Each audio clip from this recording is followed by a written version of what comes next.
teman-teman, selamat datang di Action C Channel. Di video kali ini, kami dari kelompok 3 akan membahas tentang bukti audit mata kuliah pemeriksaan akuntansi. Sebelum kita mulai, ada baiknya saya perkenalkan dosen pengampu pemeriksaan akuntansi, yaitu Bapak Andri Zainal SE MSI AK PhD dan Ibu Herliani SE MSI.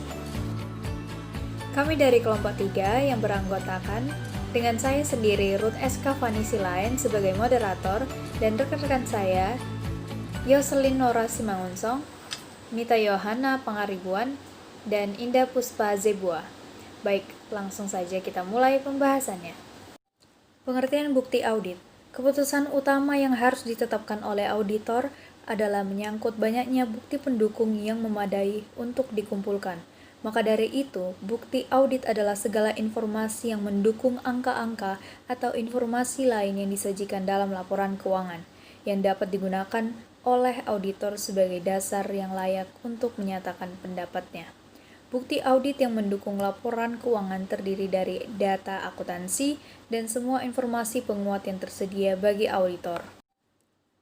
Ada 5 asersi manajemen dalam audit laporan keuangan entitas. Di antaranya, 1.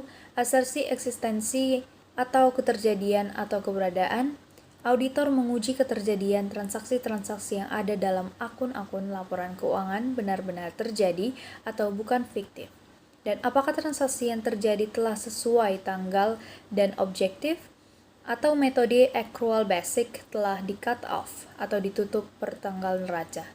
Auditor akan memeriksa semua bukti transaksi berdasarkan sampel yang telah dipilih, seperti kwitansi, faktur pembelian dan penjualan, nota debit, nota kredit, dan nota kontan, cek atau giro. Yang kedua, asersi completeness atau kelengkapan. Auditor menguji bahwa jumlah saldo-saldo yang telah tersaji dalam laporan keuangan, dalam laporan neraca atau laporan laba rugi, sudah kesemuanya atau komplit, tercatat sesuai transaksi yang terjadi dari tanggal 1 Januari hingga 31 Desember, satu periode. Pemeriksaan ini untuk memastikan tidak ada catatan transaksi yang terlewat atau terselip dalam laporan keuangan yang kemungkinan belum dicatat oleh pihak manajemen perusahaan. Yang ketiga, asersi pembuktian hak dan kewajiban. Pemeriksaan ini dilakukan auditor untuk membuktikan bahwa klien perusahaan mempunyai hak atas aktiva yang dilaporkan dalam neraca dengan melihat bukti kepemilikan aktiva, seperti kendaraan dengan bukti STNK, aset tetap atau tanah dan bangunan dengan bukti kepemilikan surat jual beli tanah, dan sertifikat tanah dengan bukti pembayaran pajak bumi dan bangunan, serta lain sebagainya. Itu membuktikan bahwa kebenaran akan adanya pasifa atau kewajiban-kewajiban berupa utang jangka pendek dan atau utang jangka panjang benar-benar dimiliki oleh klien perusahaan yang tersaji dalam laporan neraca perusahaan dengan cara konfirmasi dan memakai prosedur audit test hutang. Yang keempat, asersi penilaian dan alokasi. Pemeriksaan yang dilakukan auditor untuk penilaian pada rekening neraca dan laba atau rugi yang sudah dicatat oleh manajemen perusahaan, apakah sudah dicantumkan atau dicatat pada jumlah saldo yang sebenarnya. Seperti manajemen membuat asersi bahwa aset tetap dicatat berdasarkan harga pemerolehan dikurangkan dengan menyusutan aset tetap berdasarkan golongan dan persentase aset tetap. Pemerolehan aset tetap secara sistematis dialokasikan ke dalam periode-periode akuntansi selanjutnya dalam laporan neraca perusahaan. Pemeriksaan auditor selanjutnya mengecek kebenaran alokasi untuk rekening. Untuk rekening laba rugi disajikan manajemen perusahaan dengan benar atau antara pendapatan dan biaya atau beban, seperti manajemen membuat asersi bahwa harga perolehan dari harga pokok produk atau HPP dengan persentase 80% Kami rasa semua pembaca mengerti arti angka 80% tersebut. Yang kelima, asersi penyajian dan pengungkapan. Dalam hal penyajian, auditor harus mengidentifikasi apakah rekening dalam neraca atau laba rugi, harus jelas identitas dan klasifikasi akunnya, apakah aset atau kewajiban atau ekuitas. Dalam hal pengungkapan, auditor harus memastikan bahwa akun-akun dan komponen dalam pelaporan keuangan yang diungkapkan manajemen dalam laporan keuangan perusahaan telah tersaji dengan benar dan semestinya. Baiklah, itu saja yang bisa saya sampaikan. Selanjutnya saya serahkan kepada Yoselin Nora Simangunsong. Oke, terima kasih kepada moderator atas waktu dan kesempatannya. Baik, saya akan melanjutkan materinya yang berjudul Tujuan Audit dalam Laporan Keuangan.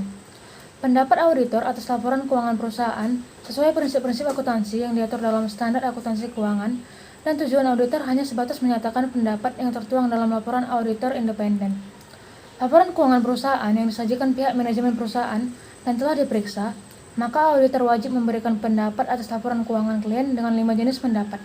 Yang pertama ada wajar tanpa pengecualian, yang kedua ada wajar tanpa pengecualian dengan paragraf penjelas, yang ketiga ada wajar dengan pengecualian, yang keempat ada tidak wajar, dan yang terakhir ada tidak memberi pendapat. Sebelum memberikan pendapat atas laporan keuangan manajemen, auditor harus menguji atas memeriksa 5 asersi atau pendapat manajemen atas laporan keuangan perusahaan, agar auditor dapat memberikan pendapat secara tepat dan atas dasar objektif laporan keuangan untuk tetap menjaga keakuratan audit laporan keuangan. Kecukupan bukti audit lebih berkaitan dengan kuantitas bukti audit. Faktor-faktor yang mempengaruhi kecukupan bukti audit adalah: yang pertama ada materialitas. Auditor harus memberikan pendapat pendahuluan atas tingkat materialitas laporan keuangan, karena tingkat materialitas dan kuantitas bukti audit memiliki hubungan terbalik. Maka semakin rendah tingkat materialitas, semakin banyak kuantitas bukti yang diperlukan. Sebaliknya, jika tingkat materialitas tinggi, maka kuantitas bukti yang diperlukan pun akan semakin sedikit. Lalu yang kedua ada risiko audit. Risiko audit dengan jumlah bukti audit yang diperlukan memiliki hubungan yang terbalik. Rendahnya risiko audit berarti tingkat kepastian yang diyakini auditor mengenai ketepatan pendapatnya adalah tinggi. Tingginya tingkat kepastian tersebut menuntut auditor untuk menghimpun bukti audit yang lebih banyak. Lalu yang ketiga ada faktor-faktor ekonomi. Di sini pelaksanaan audit menghadapi kendala waktu dan biaya ketika menghimpun bukti audit. Auditor memiliki keterbatasan sumber daya yang akan digunakan untuk memperoleh bukti yang diperlukan sebagai acuan dalam memberikan pendapat atas laporan keuangan entitas. Lalu, yang keempat ada ukuran dan karakteristik populasi. Ukuran populasi dan jumlah sampling bukti audit memiliki hubungan yang searah. Semakin besar populasi, semakin besar jumlah sampel bukti audit yang harus diambil dari populasi. Sebaliknya, semakin kecil ukuran populasi, semakin kecil pula jumlah sampel bukti audit yang diperlukan dari populasi. Karakteristik populasi berkaitan dengan homogenitas atau variabilitas unsur individu yang menjadi anggota populasi. Auditor memerlukan lebih banyak sampel bukti audit dan informasi yang lebih kuat atau mendukung tentang populasi yang bervariasi anggotanya daripada populasi yang seragam. Kompetensi atau reliabilitas bahan bukti yang berupa catatan akuntansi berkaitan dengan efektivitas pengendalian internal entitas. Semakin efektif pengendalian internal entitas, semakin kompeten catatan akuntansi yang dihasilkan. Oke, sekian presentasi dari saya. Saya kembalikan kepada moderator. Terima kasih. Baik, terima kasih kepada Yoselin Simangunsong, dan selanjutnya saya akan serahkan kepada Mita Yohana Pangaribuan. Oke, terima kasih kepada moderator atas kesempatannya. Selanjutnya saya akan membahas mengenai jenis bukti audit. Mengingat jenis bukti audit bisa membantu dalam berbagai kegiatan auditing, adapun beberapa jenis-jenis yang termasuk ke dalam bukti audit dan dinyatakan sangat penting diantaranya, yang pertama ada bukti fisik. Bukti fisik merupakan bukti yang akan diperoleh oleh auditor secara langsung dengan melalui pemeriksaan fisik di dalam proses audit itu sendiri. Misalnya, pemeriksaan fisik persediaan secara langsung oleh auditor. Bukti ini merupakan salah satu bukti yang mungkin paling akurat di dalam auditing, sehingga jika Anda memiliki bukti fisik, maka tidak heran jika Anda tidak perlu khawatir apabila memiliki bukti fisik. Kemudian jenis yang kedua ada bukti matematis. Bukti matematis merupakan bukti yang diperoleh oleh auditor melalui perhitungan langsung. Contohnya saja voting untuk penjumlahan vertikal dan cross voting untuk penjumlahan baik secara horizontal ataupun sebaliknya. Bukti matematis ini mungkin perlu proses untuk mendapatkannya. Bukti ini bersifat kuantitatif dan juga sesuai dengan namanya yaitu matematis. Adanya bukti ini memperjelas apakah pekerjaan klien Anda teliti atau tidak dalam pembuatan jurnal. Kemudian yang ketiga ada bukti perbandingan. Bukti perbandingan biasa disebut dengan bukti rasio, di mana bukti ini digunakan oleh auditor untuk menghitung rasio likuiditas, profitabilitas, solvabilitas, quick ratio, dan hal lainnya. Kemudian jenis yang keempat itu bukti dokumenter. Di zaman yang serba canggih seperti ini, rasanya agak aneh jika tidak memiliki bukti dokumenter. Terlepas dari kegiatan yang tidak perlu penting layaknya auditing saja memiliki bukti dokumenter. Apalagi mereka yang masuk ke dalam lingkup audit selain pencatatan manual. Dalam bukti dokumenter sendiri terbagi menjadi beberapa bagian, yaitu diantaranya bukti yang dibuat oleh pihak luar dan dikirimkan secara langsung kepada tim auditor. Selain itu, bukti yang sudah dibuat pihak luar namun dikirim kepada auditor melalui kliennya. Terakhir, bukti yang dibuat dan disimpan oleh klien saja. Bukti yang pertama memiliki kredibilitas sangat tinggi dibanding bukti dokumenter lainnya. Yang kelima, ada catatan akuntansi. Catatan akuntansi adalah sumber data yang bisa digunakan oleh auditor sebagai bukti audit, di mana catatan ini merupakan hasil kerja yang telah dibuat oleh para akuntan. Sumber data yang dimaksud merupakan dasar pembuatan laporan keuangan layaknya jurnal dan sejenisnya. Karena itulah catatan akuntansi dipergunakan untuk bukti yang bisa mendukung kegiatan auditing, terutama karena catatan merupakan sistem yang sudah pasti dilakukan semua akuntan dimanapun. Yang keenam, ada jenis bukti pengendalian audit. Jenis bukti pengendalian audit yaitu bukti yang paling kuat ketika melaksanakan audit. Kenapa demikian?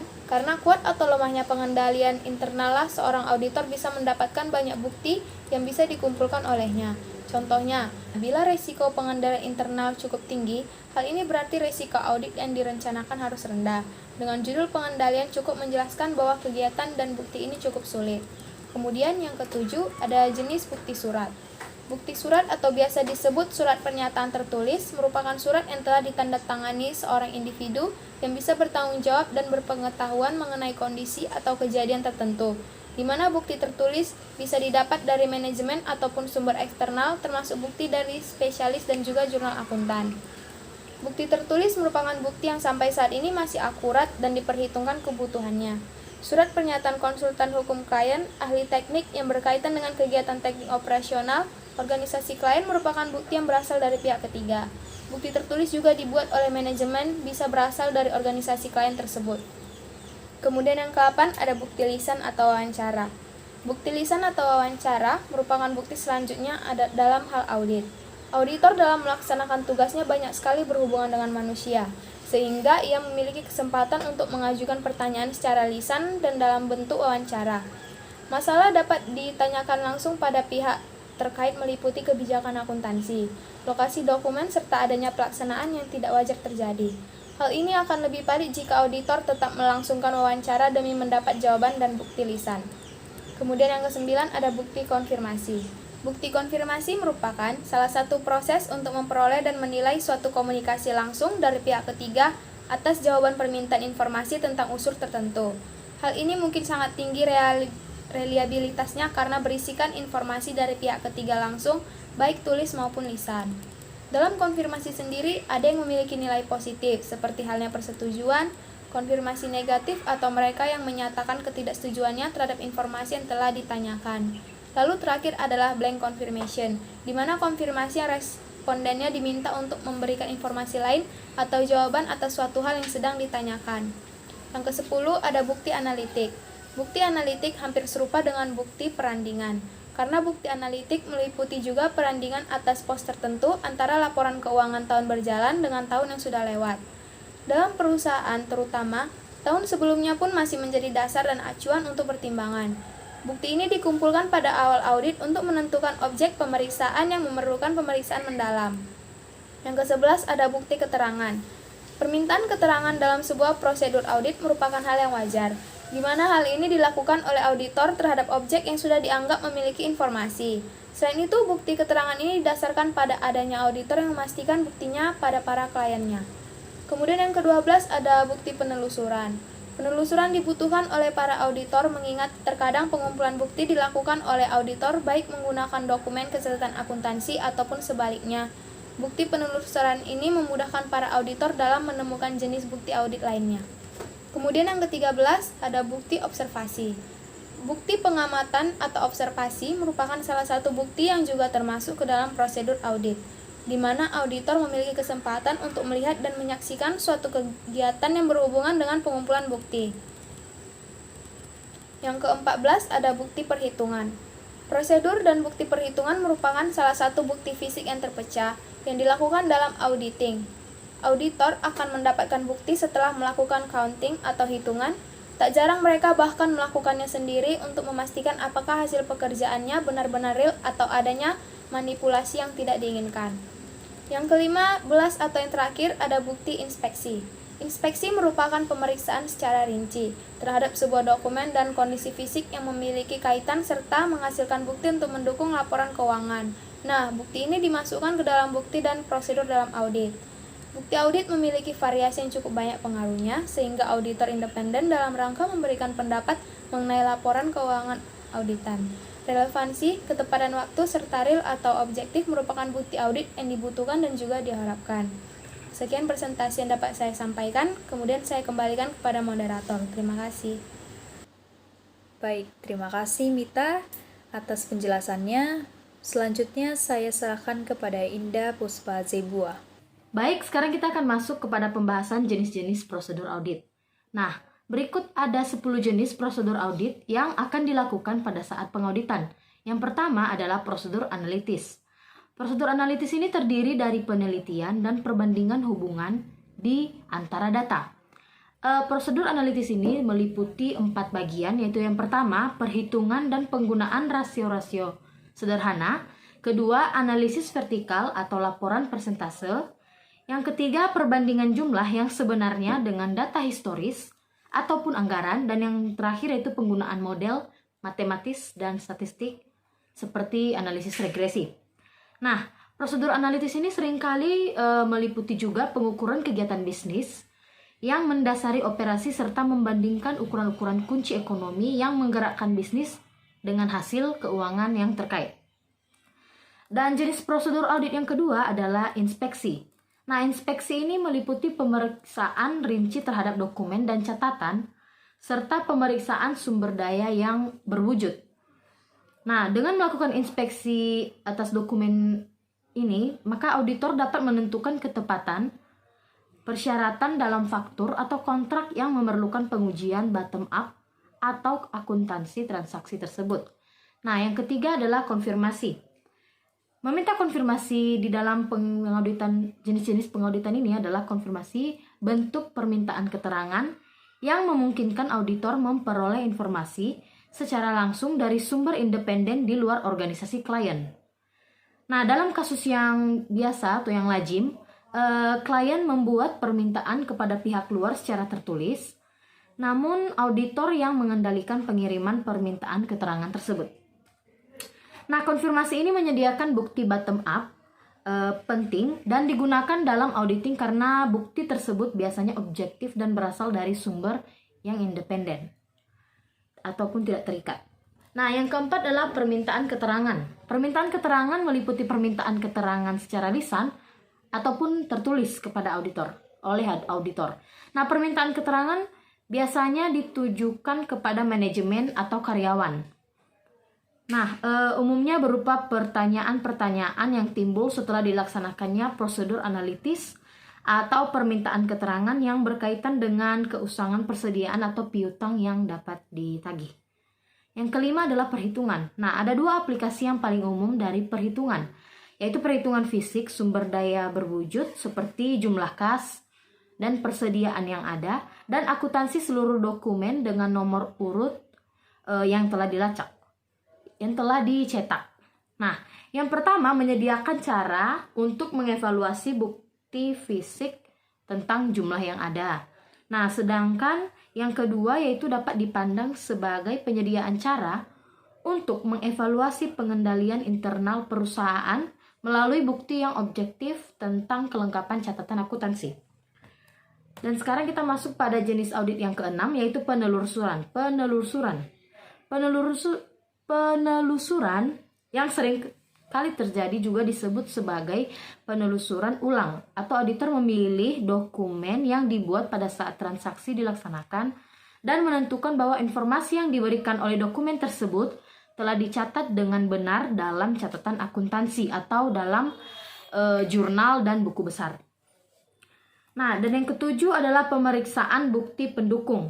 Nah, pemeriksaan bukti pendukung ini meliputi pemilihan ayat jurnal dalam catatan akuntansi dan mendapatkan serta memeriksa dokumentasi yang digunakan sebagai ayat jurnal tersebut untuk menentukan validitas dan ketelitian pencatatan akuntansi. Nah, dalam melakukan pemeriksaan bukti pendukung ini, arah pengujian berlawanan dengan yang digunakan di dalam tracing. Nah, prosedurnya ini digunakan secara luas untuk mendeteksi adanya salah saji berupa penyajian yang lebih tinggi dari yang seharusnya dalam catatan akuntansi. Nah, yang kedelapan yaitu pengamatan atau observing. Pengamatan ini berkaitan dengan memperhatikan dan menyaksikan pelaksanaan beberapa kegiatan atau proses. Kegiatan dapat berupa pemrosesan rutin, jenis transaksi tertentu seperti penerimaan kas, untuk melihat apakah para pekerja sedang melaksanakan tugas yang diberikan sesuai dengan kebijakan dan prosedur dari perusahaan yang terkait. Nah, dan yang kesembilan yaitu pelaksanaan ulang. Nah, pelaksanaan ulang ini adalah salah satu prosedur audit yang penting untuk perhitungan dan rekonsiliasi yang dibuat oleh klien. Misalnya, menghitung ulang total jurnal, ataupun menghitung ulang beban penyusutan, bunga akrual, dan diskon atau premi obligasi. Nah, sebagai contoh, auditor dapat melaksanakan ulang pemeriksaan atas kredit pelanggan pada transaksi penjualan untuk menentukan bahwa pelanggan memang memiliki kredit yang sesuai pada saat transaksi tersebut diproses. Pemeriksaan ulang biasanya memberikan bukti bottom up juga, dan dengan bukti bottom up lainnya, auditor dapat terlebih dahulu memahami konteks ekonomi untuk pengujian audit tersebut. Nah, jenis-jenis yang terakhir yaitu yang ke-10 adalah teknik audit berbantuan komputer. Jadi, apabila catatan akuntansi klien dilaksanakan melalui media elektronik, maka auditor dapat menggunakan teknik audit yang berbantuan komputer ini. Jadi, jenis ini dibutuhkan pada saat klien meminta bukti audit dalam media elektronik. Nah, dalam berbantuan komputer, misalnya seperti itu. Jadi, sebagai contoh, auditor dapat menggunakan perangkat lunak komputer untuk melakukan banyak hal. Misalnya satu yaitu melaksanakan perhitungan dan perbandingan yang digunakan dalam prosedur analitis. Yang kedua memilih sampel piutang usaha untuk dikonfirmasi. Yang ketiga mencari sebuah file dalam komputer untuk menentukan bahwa semua dokumen yang berurutan telah dipertanggungjawabkan. Yang keempat ada membandingkan elemen data dalam file-file yang berbeda untuk disesuaikan. Ada yang kelima, memasukkan data uji dalam program klien untuk menentukan apakah aspek komputer. Dan yang terakhir ada melaksanakan ulang berbagai perhitungan seperti penjumlahan pada buku besar, pembantu piutang usaha, ataupun file persediaan. Nah, demikian dari pembahasan saya yaitu 10 jenis pengauditan, dan saya kembalikan kepada moderator. Terima kasih Indah atas penyampaiannya. Baik, kesimpulannya, bukti audit adalah segala informasi yang mendukung angka-angka atau informasi lain yang disajikan dalam laporan keuangan, yang dapat digunakan oleh auditor sebagai dasar yang layak untuk menyatakan pendapatnya. Bukti-bukti audit yang mendukung laporan keuangan terdiri dari data akuntansi dan semua informasi penguat yang tersedia bagi auditor. Ada 3 faktor penentu dari bukti yang meyakinkan adalah kompetensi, kecukupan dalam ketepatan waktu. Perhatikan bahwa faktor yang disebutkan terdahulu diambil langsung dari standar ketiga kerja lapangan, yaitu hasil gabungan serta masalah, biaya, dan meyakinkan bukti. Tujuan umum audit atas laporan keuangan adalah untuk menyatakan pendapat apakah laporan keuangan klien disajikan secara wajar dalam semua hal yang material sesuai dengan prinsip akuntansi berterima umum di Indonesia. Demikianlah presentasi yang kami sampaikan. Mohon maaf atas kekurangan yang kami lakukan. Semoga video ini dapat bermanfaat bagi kalian teman-teman. Terima kasih telah mengklik video ini. Sampai jumpa.